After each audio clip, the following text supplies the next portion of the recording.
Hi, ஒரு குட்டி vlog பார்க்கலாமா? புட்டு செய்கிற ப்ராசஸ் பார்த்தீங்கன்னா ரொம்ப பெருசாக இருக்கும். சரியான அளவில் தண்ணி ஊற்றி அப்புறம் அதை வர அவிக்கணும். அதனாலே சோம்பேறிப்பட்டு நான் அவ்வளோவா செய்யவே மாட்டேன். ஆனால் இந்த புட்டு மாவு பார்த்தீங்கன்னா ரொம்ப ஈஸியாக இருக்குங்க. நான் நினச்சி கூட பார்க்கவே இல்லை.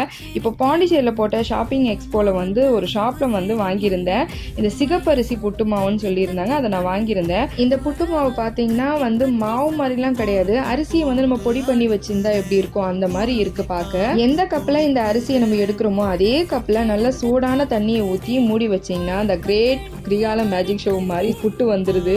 செம்ம ஈஸியான வேலைன்னு சொல்லலாம். இந்த புட்டு மாவு பார்த்தீங்கன்னா இப்போ எல்லா டிபார்ட்மெண்ட் ஸ்டோர்லேயும் வந்து கிடைக்குதுன்னு சொன்னாங்க. நீங்களுமே வாங்கி ட்ரை பண்ணி பாருங்க.